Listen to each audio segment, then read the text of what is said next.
something I had realized yesterday, I guess, when I was preparing that, if somebody were describing this drasha like a sitcom, they would have the A plot and the B plot. This is a standard sitcom formula for making a simple story last a half hour, is just to have two almost parallel stories, and they only connect near the end. So the what's it called? So here in the drasha, he's repeatedly returning to two themes. One is Eisav Toledos Yaaqov, and the other one is exactly how davening to a person for a person works, and the role of physically bringing tefillah into the world, and what that does to connect the tefillah to its effect. All right, and we saw that he kind of gives it two descriptions. One are more mystical, that it connects the flow of Shefa down into the physical universe. But he also says that this is done through being an aid to Kavanah. So there's something there for either way of looking at things. And it's an interesting premise that he's bringing to the table, that it's Kavanah that connects the flow of Shefa into this world. Right? That was the it's kind of like I don't know, a thought I saw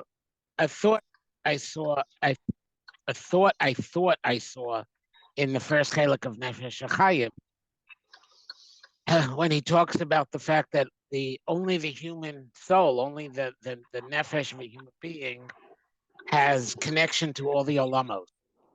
And therefore, in order for action in this world to have impact in higher olamos, they have to impact a human. And if they impact a person and their neshama, then it could reach higher olamos and have impact in fixing the higher world, which is very, very Nefesh HaChaim Kabbalah stuff. Here, though, the Ran is saying something that kind of sounds similar, except in the reverse. He's saying it's only through the connection that a neshama brings that a person can bring his, the kavana is what brings the higher world down into this world. Instead of events in this world impacting a person's thoughts, and therefore the neshama, and therefore the kochos in higher worlds, because that's the only place the kochos meet, imply the Nefesh HaChaim is the reverse, that the person who davens, who brings that into action in this world by heightening kavana, is linking the spiritual kochos of his davening down into physical reality. I don't know if that's what the Ran means or not. I just think it's a nice thought. Micha, doesn't that speak to what we were talking about when I say we? I'm talking in a general sense. I wasn't on the chat about the fungibility of schusim. Maybe, because but you'll have to explain further. Yeah. Well, if you're saying that kavana is determinant of shefa of the higher world to the lower world, then if the kavana changes, it makes sense that the shefa should change. Right, but how does that deal with fungibility? My kavana is that shefa that should come in merit of whatever good deed I'm doing should not come to me, but should go to Joe. Then it should go to Joe. I guess. I mean, the fact is, though, that if Joe does, honest, because then you could just go and buy an exemption like the Christians do. Here, this will be from Isaac Plus, then I don't have to. I think that our Hashem is smarter than the Christian God, and that if somebody does, I'll give you an example. A friend of mine a cousin of mine is a male, and there's a medrash somewhere that says that because Eliyahu Hanavi comes to Brisson, Hashem says it's not right. You should be with Chaitim. So Hashem wipes away the virus so that people go to Bris. So he tells me, I'm a male. I go to Brisson like every day. I think there might be a different cheshbon with me, right? It's not a get out of jail free pass. Hashem has it worked out that my cousin is a good man, but if he doesn't have virus, it's gonna come back to he's yeshtin v'yeshtayin. So I think that I don't think it's a get out of jail free card. I don't think it's like the buying the free, how does it go, the get out of jail free card. But I do think that if you want to talk about fungibility as chassim, that might be a good svara for it. My problem I have with fungibility is chassim is that concepts like Kolman David Rahman Latav, or just in other words, if a person isn't changed in a way that their neshama needs something new, right? Why would Hashem give them something new? You understand what I mean? So I don't really see Zechuyos as fungibility. I think it's just a quick, thumbnail way of saying that if I help A do a mitzvah, I get Zechus for A's mitzvah. But A doesn't lose Zechus for his mitzvah unless he's culpable for, if a guy in Kollel is not culpable for not earning a paycheck, why should his Zechus be less because I supported him, as opposed to he won a lottery?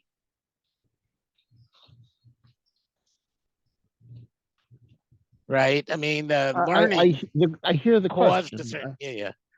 No, so that was my argument when the whole subject of fungibility started. That was my argument against saying that Zechuyos is fungible. Is just that I expect Hashem's giving each person either what's just or what that person needs to get to where Hashem wants them to go, and that doesn't change based on what other people did. In general, the question I had about Zechusim in schools, for example, as a kid, was that, let's say the teacher says we're doing this in the Zechus of X. Can I say, actually, I want to keep my Zechus? Like if it is fungible, what are the rules? Right. Whereas I was giving more of a candle metaphor, right? If I inspire somebody else by my act, or so that their action, I'll get rewarded for inspiring, and they'll get rewarded for the action. And we use commercial terms for that sometimes, but it's not really a commercial transaction. That was my way of looking at it. But then that essentially means that Zechus is worthless. If it's just, that makes Zechus into an energy rather than a quantifiable thing. If you're saying it's like fire, you're saying it's the energy bit. Well, no, I'm saying it's like fire because if A lights B's candle, A's candle doesn't get any dimmer. So candlelight is not fungible. Okay, so let's say well, that's because the candlelight is energy. I'm just explaining, because it's just energy that it works on matter. That's why candlelight works that way, right? Right, but it's not. I mean, that's not necessarily the relevant feature. I mean, it could be that Zechus is not energy, but something else that's not fungible and therefore is contagious. Grows with the sharing, not split. It doesn't have to. I mean, energy does grow rather than split. Well, actually, it doesn't. There's a conservation of energy. Energy is actually is, but in terms of the number of flames in this world, right? It doesn't have to be. It could work like a flame without being energy like a flame. I hear. I'm not asserting that much. Really, what I'm trying to do is I'm trying to say that Zechus is somewhat related to Zachah. If it's not the same shorish, it's related. And Zechus, like the state of a person's neshama, is going to be what they get, and therefore, the purity of the soul is going to be what gets merit. Like it says on the laning on Rosh Hashanah, Yishmael is judged by Asher Hu Shah. The state of Yishmael is what he gets. That's sort of my, but I'm a very heavy duty rationalist. It doesn't mean that answer will work for everybody. Mm-hmm. But I just said, my problem with fungibility is just the recipient has to deserve what Hashem gives them, or at least has to be fitting for them in order for, there to be a dayan, or it either has to be din or it has to be chesed. It can't just be like somebody else did something that I didn't. What's it called? I was once at a shiva house, and Rabbi Tendler said what I just did about saying kaddish. But kaddish is the chus for the nifter because the nifter inspired the child, so that at this point in time they're saying kaddish. Even if the nifter was, I don't know, like chote or machte, never would have said kaddish themselves. They still created a sense of familial tie or something that would be expressed as this in a positive way, and that's what they're getting rewarded for, not that the kaddish is being shared. But again, I mean, I'm not asserting that Malach works for everybody. It's just a very hyper rationalist way of understanding the idea of saying kaddish, or Rabbi Akiva telling them the yasom to say Baruch Hu, which I think is really where the whole kaddish thing starts. Okay, anyway, so let's get back to the text, which means I have to remember to, since Jordy's screen's not on, I have to remember to share it myself. Because yeah, there it is. Everybody sees it, I hope. Yeah. Okay, I see a head nod. So we were talking about the Ran had just finished giving guesses as to why Eisav was put in this position. It could be that he was being set up as the Kli Zamo, as Hashem's instrument of anger when he wants to punish Bnei Israel. It could be also that Eisav, because of what he was, couldn't get along with Yaakov because Hashem didn't want Yaakov to be influenced by Eisav, and therefore made them so oppositional that we wouldn't want to live in the same place. And he concludes with Umachshavas Hashem Yisbarach Kumaod. Hashem's thoughts are very deep. Lo navin lachrisam. We're not going to know. We're not going to know them to their very end. The bottom line is a bunch of guesses as to why Hashem would do this with Eisav, but no full answers. And this is where we pick up this week. We call Mako. In any case, Masha Kara Aleihem Berechem, what happened to them in Rivka's womb, Torah Masha Yikra Aleihem Kol Od B'Chayim Yesam, teaches about what will happen to them as they live their lives. Masha Kara Yaakov B'Kicho Merechem. Similarly, what happened to Yaakov when he leaves the womb, that is, that he grabs Eisav's ankle,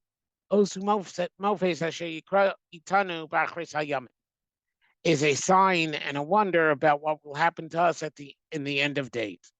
So he's laying out, the Ran is laying out three parallel periods. There is Eisav and Yaakov in the womb, until Yaakov grabs Eisav's ankle. There is Eisav and Yaakov after they're born until the last time they meet, which we will say is the battle with the Malach that the Ran takes the position is Saro Shel Eisav. I think that's a pretty popular position, that the Malach is the angel that protects the kingdom of Edom.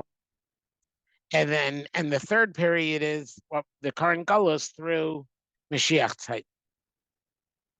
So here he says that what happened in their pregnancy is a sign of what's going to happen during their lives, and what happened at the very end when he grabs the ankle is a sign of Yemos HaMashiach. What happens b'Achreis Hayam. Ron had already told us that the whole reason why they were set up to be oppositional, even as infants, was in order for us to have this sign by which we can know something about the future course of history. Osumos, Osumos is it's a sign of what will happen at the end of days. Key, afterwards, his brother came out of the womb. The Yado Cheses Be'ekev Eisav, and his hand is holding the ankle of Eisav.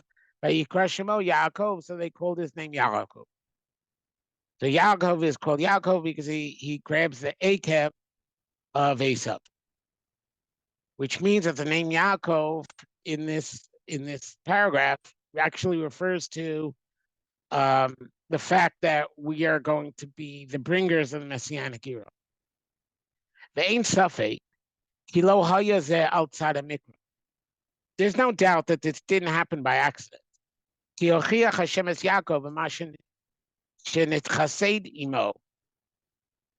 Hashem rebukes Yaakov for the chesed that he did with him that went unacknowledged, I presume.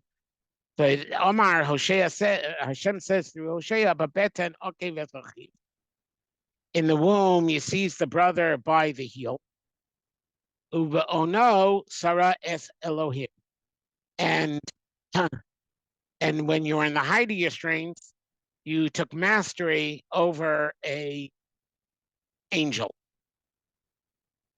The ilu haisa akava hazos nofelas al derech mikra, and if the grabbing of the ankle would have been just by happenstance, by accident, why would Hashem be rebuking Yaakov for not acknowledging this tova he did? Mitzurav shehu davar zar b'minhago shalom. And the fact is, it's what's it called? It's mitzurav. On top of that, this is a weird thing in the way the world works. Kio uber chalush hakoach mode. Newborns are not known for being particularly strong. Fetuses are not known for being particularly strong. They're very weak. How could Yaakov physically have grabbed the ankle of his brother? It's just not something a fetus is physically capable of doing yet. This comes to as a sign. What will happen at the end of days? Tam Malchus Eisav Yitfosh Yaakov Malchuso. When Eisav's kingdom reaches its conclusion, then Yaakov's rule will begin. Will grab hold. And so this indeed is sort of one grasping the heel of the other. The houses and paving. Yeah, but Asid, similarly, it will be in the future. Shehisnabe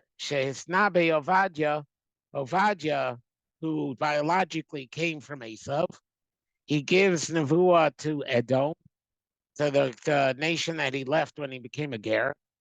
And he says the whole Ovadia is one parak, and it's a Nevuah to Edom. And he said, V'haya Beis Yaakov, the house of Yaakov will be fire. Uveis Yosef lahava, and the house of Yosef is a flame. Uveis Eisav lakash, and the house of Eisav will be like straw. V'dol kubahem, and it will be lit by them. V'achlum, and it will consume them. Lo yisarid leveis Eisav, they will not be anything standing from the house of Eisav. Ki Hashem diber, this because this is what Hashem said. By the way, this is a pasuk where they get the idea of Amalek being destroyed by Mashiach Beis Yosef, because why is Beis Yosef brought into this pasuk as the one destroying the house of Eisav? So the whole concept of there being a separate Mashiach at the end of times to destroy to destroy Amalek, which is the most extreme family within Eisav, is from this pasuk in Avadia. And it says a few psukim later, "V'alu Moshim Bar Tzion," the the liberators, the saviors will come to Mount Zion, Lishpodes Eisav, to judge Har Seir, the mountain of Eisav. V'Yisal Hashem Hamlucha, and Hashem will have the rule. Hashem will be king. So you see, then there's a second copy of the puzzle because I didn't edit it well. So we see that following the burning of the house of Eisav, everybody comes to Har Tzion to judge Har Eisav. So you see that. So you see that the fall of Eisav is the last step before the rule of Mashiach and Hashem taking the center stage. This is what they said in the Brisa, but I didn't find it in the Brisa. I found it in Medrash Rabbah.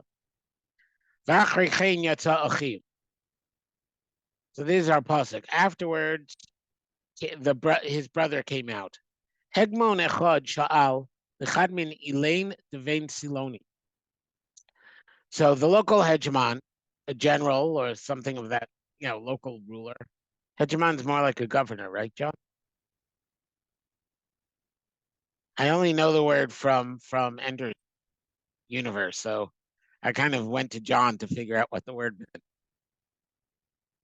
meant. Okay, John's muted, so he can't answer me.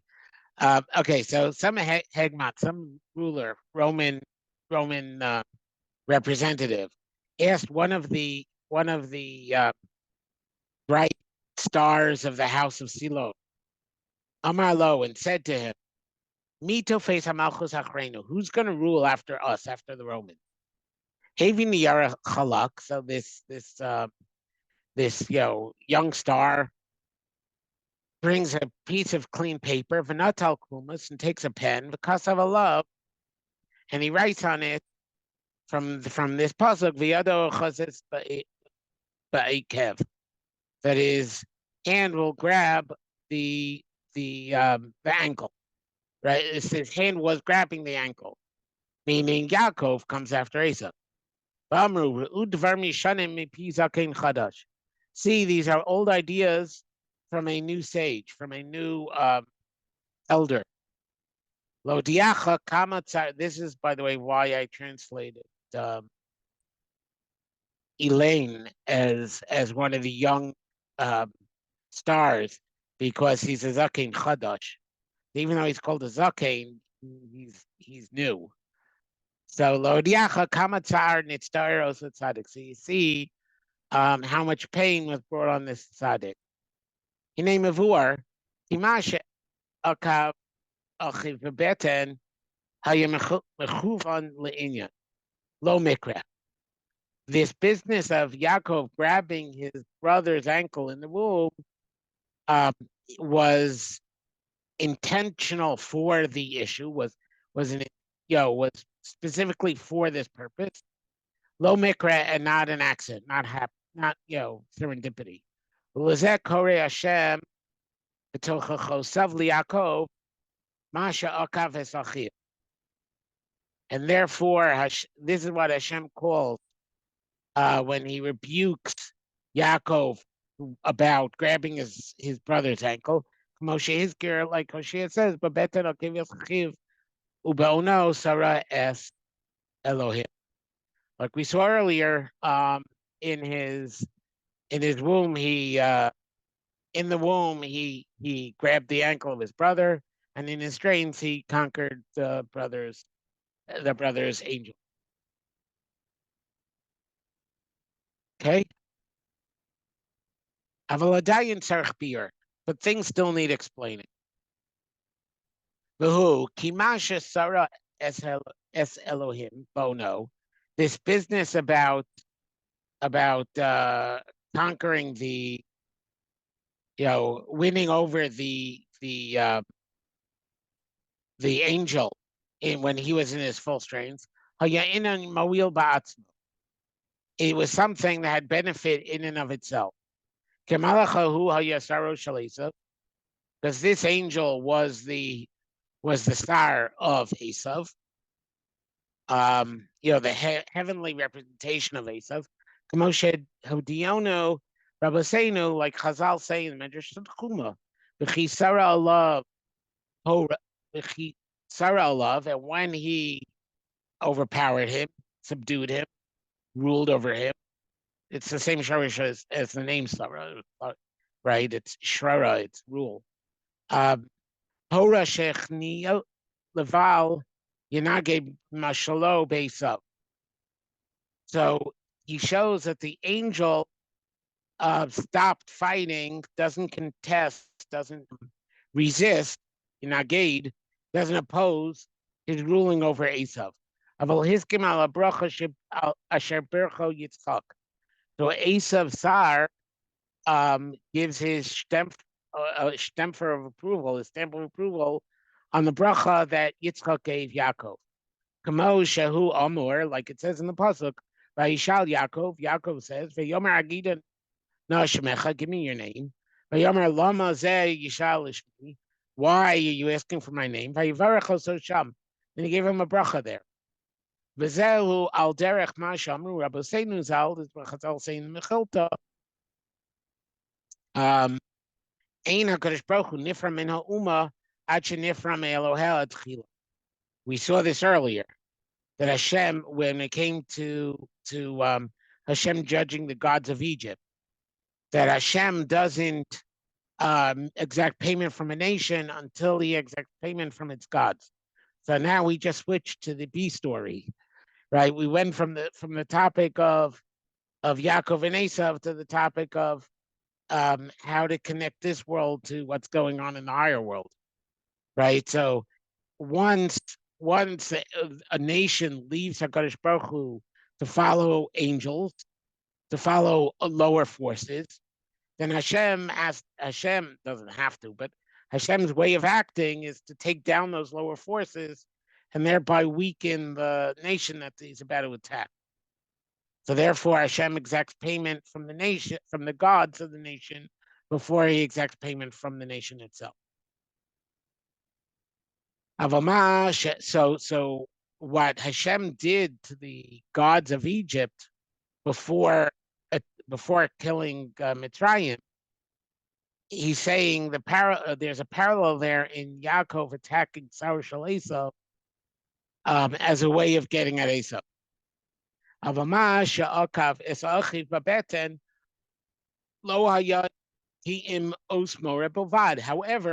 there is no inherent value to grabbing Esav's ankle in the womb. What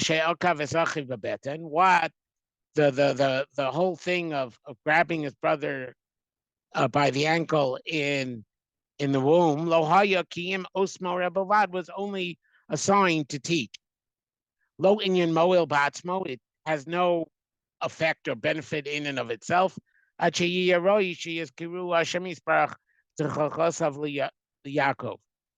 only deserving of mention in Hashem giving tochacha to Yaakov.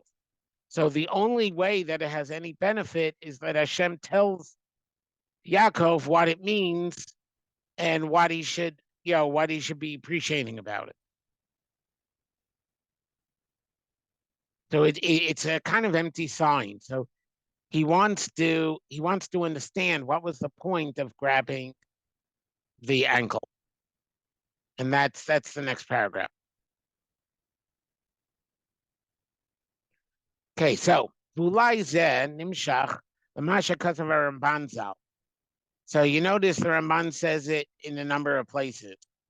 In fact, they don't even have every place that my little Mar Makomos doesn't have the full list of places. Ki kasher yase eze dimyon poal doma lamasha roi sheyikrabasid. When somebody does some action that is similar to what will happen in the future, yiskayim hasadu hahu al kolpanim. That future thing will happen in any event. It's inevitable. V'chein yaseh hanaviyim maseh b'nevuos. Similarly, Nevi'im do something. Oh, in the when they act out in Nevuah. So I think the first piece where he refers to the Ramban is Ramban's dictum of Ma'aseh Avos Banim, and that's why he has at least 2 psukim to refer to. So he's saying Ma'aseh Avos Banim because acting out a nevuah makes the nevuah more real and more likely to happen, or makes happening inevitable. K'mamar Yirmiyahu shetziva levarach, like Yirmiyahu tells Baruch to do something. V'aya k'chaloscha likro es hasefer hazeh. When you finish reading this book,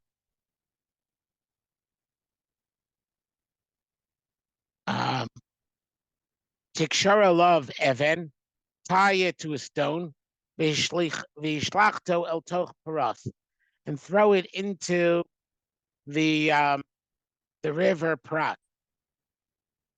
The Amarta Kacha Tishka Bavel, and you shall say, so shall Bavel sing. V'lo sakum ipnei hara'ah, and will not rise out from under the evil asher anochi mevi'ala that will bring to it. The ya'efu adhena divrei Yirmiyahu, the ya'ofu, and they will, I think, and they will drown. Adhena divrei Yirmiyahu. End quote. V'chein inyan Elisha. Similarly, Elisha beinichos roa al keshes, when he puts his arm on a bow. Vayomer Elisha, Yirei v'yor. Elisha tells Yoash to pull the bow and release. Vayomer chetz t'shua Hashem. There's a arrow of salvation for Hashem. The chetz t'shua ba'aram, and an arrow of deliverance coming from Aram. So again, he tells him to act out this notion of Hashem's Yeshua by throwing a bow. V'nemar sham by yiksofa love isha him, and the man of Hashem got angry at him, lost his temper with him. Vayomer lahakos chamesho sheish pamim, to hit 5 or 6 times. Az hikisa es Aram ad kala, and then you would have smitten Aram until they would have been totally destroyed. But you only hit him 3 times. It seems that when you do some action that comes from Hashem, that Hashem told you to do, that is similar to what Hashem tells you will happen in the future. This action will cause the nevuah to definitely happen. But that will come without a doubt. Why can't I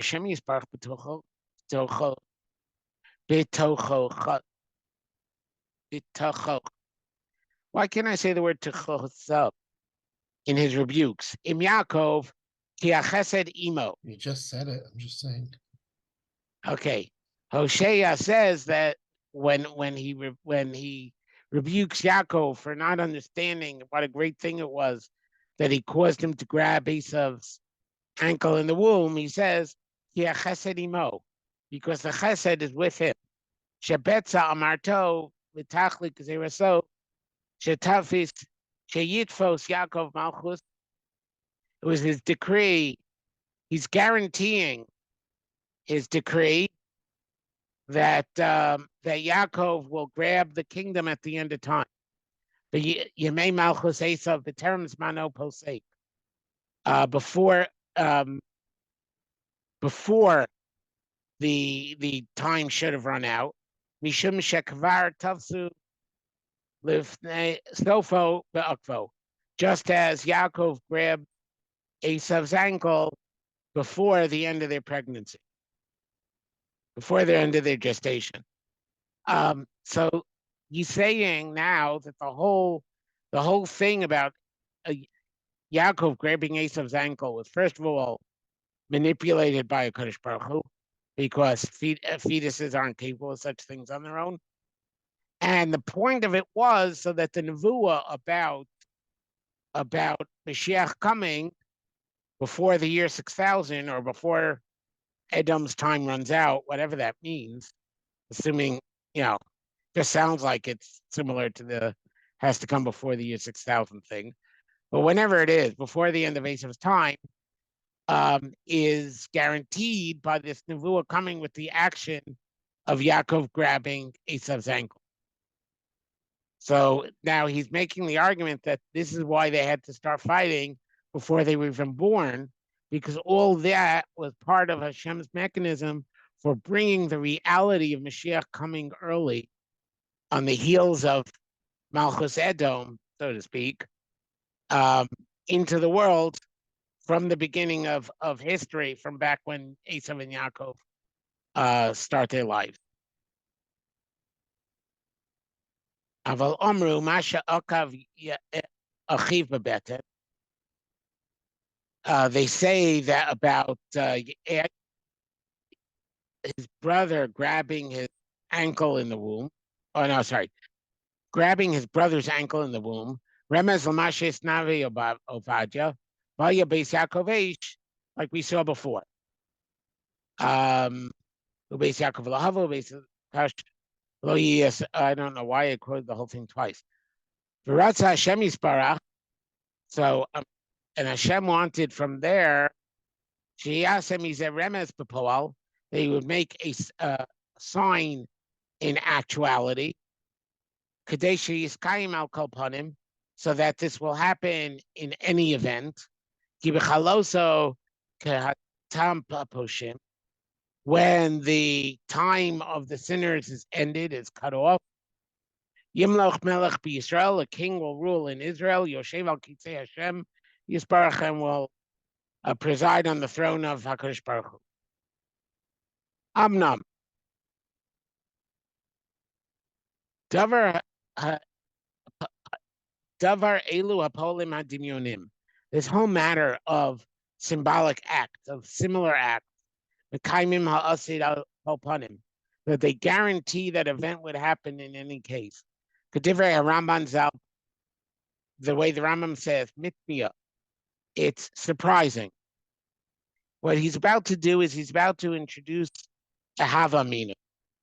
He's going to explain why it's surprising, and then dismiss the idea to explain that why, even though it's surprising, it's true. He's a matil and rifayon because what this means is that there's uncertainty. It casts doubt. It weakens. Rifayon, it weakens and brings what's it called? Weakness. It impoverishes these signs. Like what if a Navi were to tell you something about the future and there was no action? Doesn't that imply that it's less sure? Right? By saying that you need the action in order for something to be sure, you're saying that without an action, what Hashem told a Navi isn't sure about the future, isn't sure. If it was said without a symbolic action, they wouldn't be certain to happen. Because if they were certain without a speech, then why do you need the action for? In order for the prophecy, for the forecast, the premonition to occur. It would have happened anyway. It would seem that the answer in this, Shapola Dimyoni, the symbolic action, Hahu, Lo Yase, Ki Imbiu Udim Sheinam Betivam Chizke Akiyom. They're only with statements about the future that are not of their own nature strong to happen. In other words, that they're not guaranteed fulfillment on their own. They miyadim ra, because they are the statements about the future that are evil. Kihem ein inyanam sheis kaimu al kapanim. Because when the Navi said something about the future, that something tragic is going to happen, there is no guarantee that it actually will happen.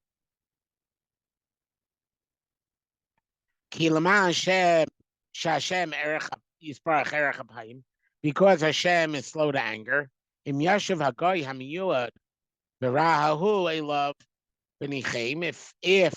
the nation like Nineveh, which is, I guess, next line, so I should have jumped ahead, but okay.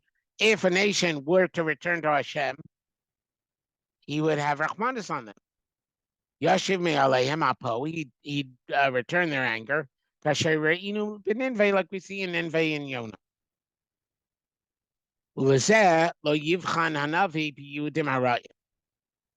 Therefore, this is why we don't test a Navi when he says something tragic, something bad is going to happen in the future.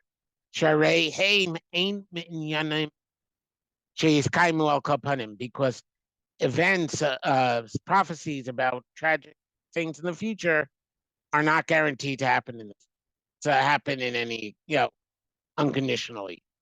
And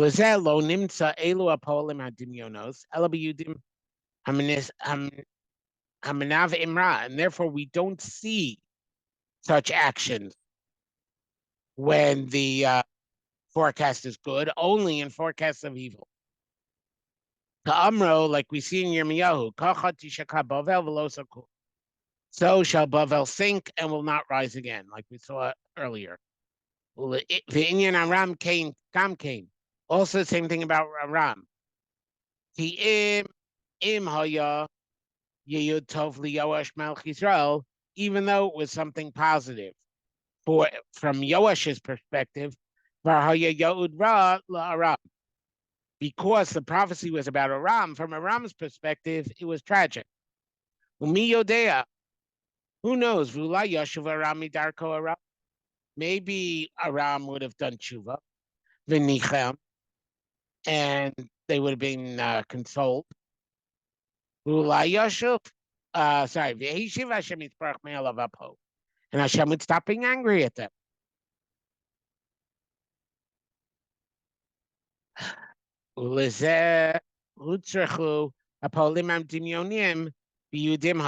Therefore, you need actions when it comes to these predictions.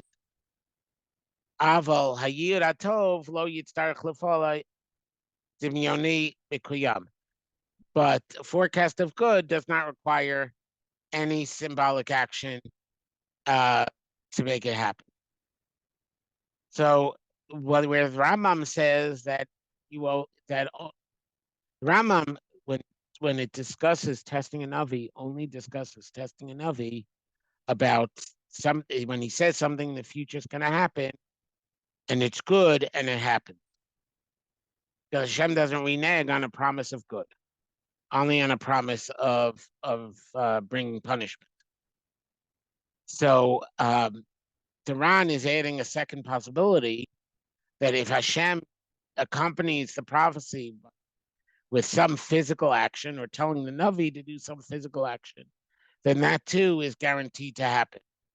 I'm wondering if the Ran would hold that if the Navi brings a prophecy of tragedy and it comes with a symbolic action and then it doesn't happen, would the symbolic action be enough for us to not say the Navi failed the test? I mean, logically, it would seem that he's saying the action guarantees it would happen, and therefore, logically, he did fail the test. I mean, it can't be that a true prophecy that was accompanied with an action doesn't happen, so it must be false. But I don't know what the Ran would do with the I don't know what the Ran would do la halacha. I'm just saying logically it would make sense to extend the logic to say that such nevuos are false, to say, and therefore we know that this nevuah is false as well. Yeah, and if that was against the halacha, you'd think that the poskim should bring it down, right? Unless we just hold like the Rambam and not the Ran. Maybe we don't hold that physical actions are guarantees of a nevuah happening, Right. right? I mean, we're learning the Ran, so the Ran's perspective is that, right? And if not, then we have to explain why would Hashem cause a fetus to hold the other fetus's ankle? Because, I mean, we'd need some other explanation, because you can't say the reason was to guarantee Yemos Mashiach coming before the end of Eisav's allotted time, Mhm. right? That's the Yeah. now he's pointing out a complication. Problem is that the Rambam with his Maaseh Vosin Labanim says it by positive predictions, prophecies of good things are going to happen. Shenemru Avram, that was said to Avram. Ki berubam nase pol dimyoni mekayme yiyud. That most of the things that were promised to Avram had to do in action, right? Avram had to walk all through the land of Israel in order to acquire it for his children, right? So why? The promise to give the land should have been guaranteed without such action. Umeata shema mashe umruhu bezeh. So listen now to what I'm gonna say on this. Behu sheyadua she'ein matbeya hayir atov liskayim yoser min hayir ein mei teva hayir atov miskayim yoser min hayir hara. The truth is, the fulfillment of a good nevuah has no more reason to be fulfilled than the forecast of a nevuah that forecasts bad. Forecast is tragedy. Ki kamosh midas hadin nosenes shemiyuad hara sheitim masav yikreg zardino. Just like justice requires that a forecast of a bad nevuah that forecasts tragedy, if the person becomes good, if makes his actions good, his gazar din is torn up. Kain roi shemiyuad b'tov kishayira me'olalav. When somebody gets a prophecy that something good should happen, and he leaves his good, his lofty level, he goes evil. His sin should stop the good.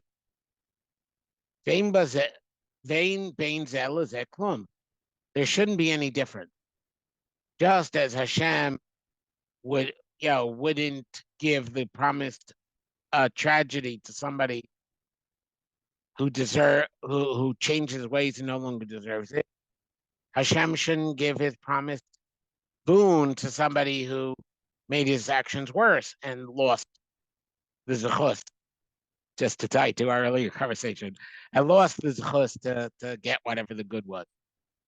Umikra malay Derashos, and the pasuk says it full out, right? Berega daber al goy v'hamamlachal livanos v'lintoa. In a moment, or at a given time, at a certain moment, I will speak about the nation and the kingdom to build and to plant. Basa harabein, and then they did something evil in my eyes. They didn't listen to my voice. I regretted the good I was going to give them. So that I said I would do for it. But if we explain things the way we have been saying so far, any forecast could go the other way. Then there'd be nothing that you could test a navi for. So yes, logically, a good nevuah should be overturnable as much as a bad nevuah. But then we would have no way of checking which Nevi'im are honest and who are charlatans.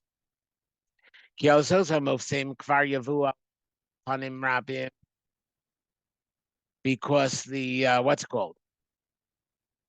The signs and the wonders they could bring in many cases, ein amos, that aren't truthful.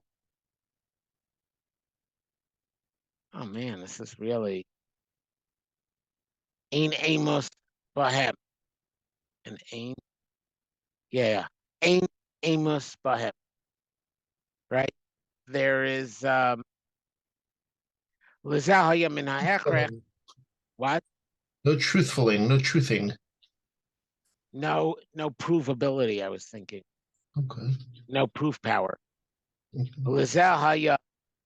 I mean, that's kind of what you mean by verbing the word truth there, right? Don't prove anything. I mean, it doesn't actually say MS, it says English. Like causing truth. Yeah, causing truth. And Truthing is a very good literal translation. It's just not English. And therefore it was compulsory.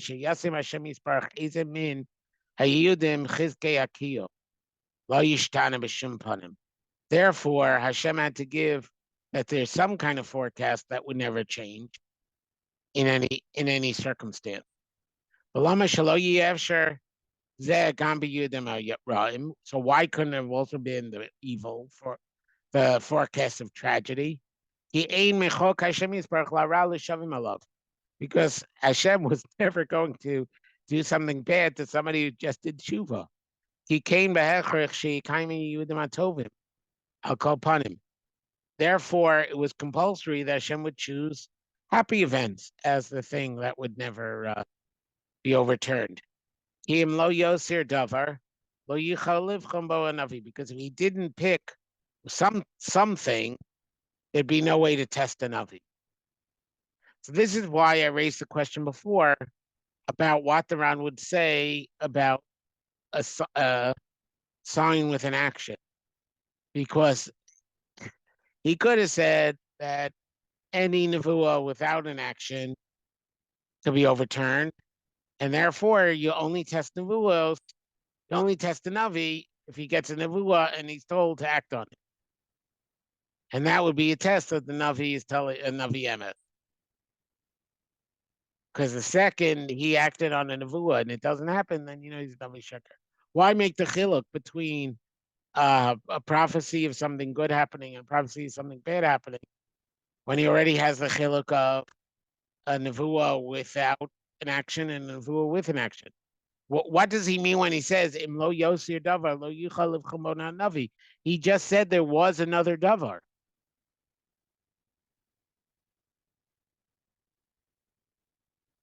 You don't get what I'm saying? I see a head shaking no.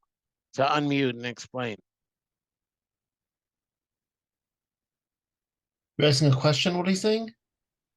Yeah, I don't understand what he's saying. He's saying that if Hashem would not have reserved good prophecies, nevuos of happy things to come, if he wouldn't have reserved that as something that can never be overturned, we would never be able to test enough. Because we'd never have a nevuah that you couldn't just say, well, they changed their mind. They did tshuva afterwards, right? Right. Or in the case of a good prophecy, well, they stopped being good people, so Hashem took it all back, right? He already added a second dimension. He said a nevuah without an action could be overturned, and a nevuah with an action can't. So what's the difference between saying that Hashem had to say good nevuos will never be overturned so that you know that this Navi is telling the truth, or nevuos with an action will never be overturned so you know this Navi is telling the truth? Because a bad nevuah with an action could also be overturned if they do tshuva. That's not what he says. He says the whole point of the action is to reinforce a nevuah of something bad happening, because otherwise it could be overturned. He made 4 quadrants, right? In any case. Right. So Yehudim Tovim don't need an action. They'll always happen. And Yehudim Ara'im I'm sorry. come with an action. Right. If they have an action, then they'll definitely happen. So in order to make sure that Eisav will be destroyed, because that's necessary for Yaakov to rise. He had to do an action by grabbing Eisav's ankle, and therefore the nevuah comes with an action, and Eisav's fall is guaranteed.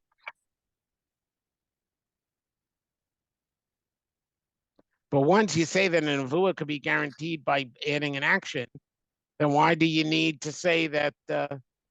His whole argument for why good things have to happen is because otherwise there's no way to test the Navi.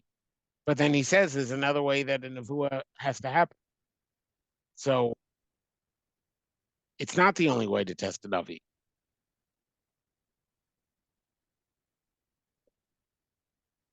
You got what I mean now?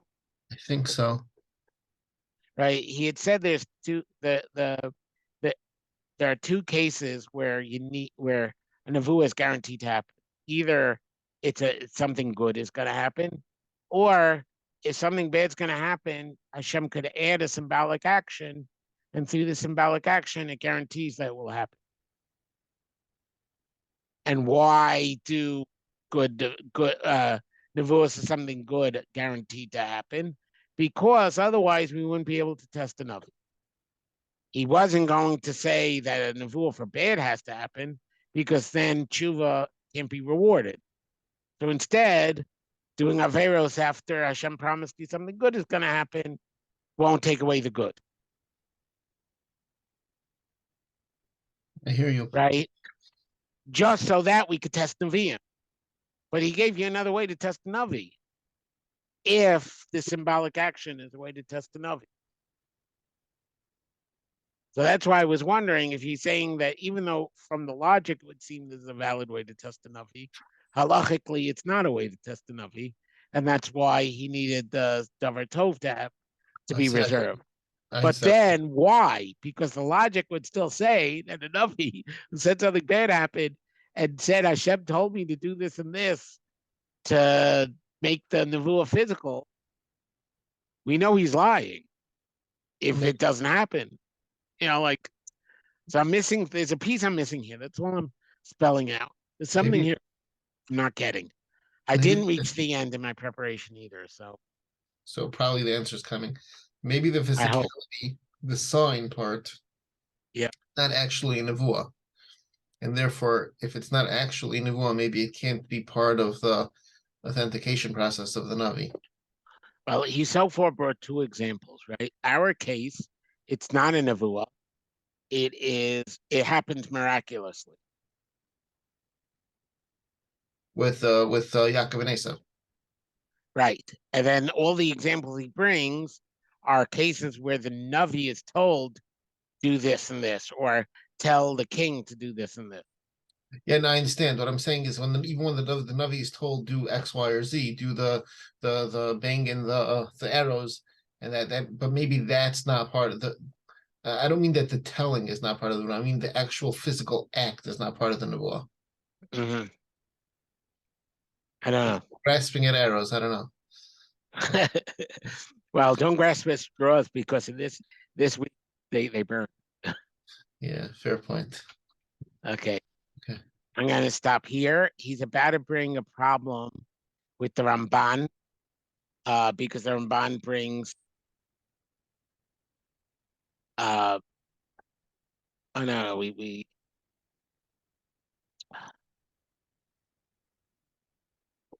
no, we already did the problem with the Ramban. I just lost my place because my scroll wheel is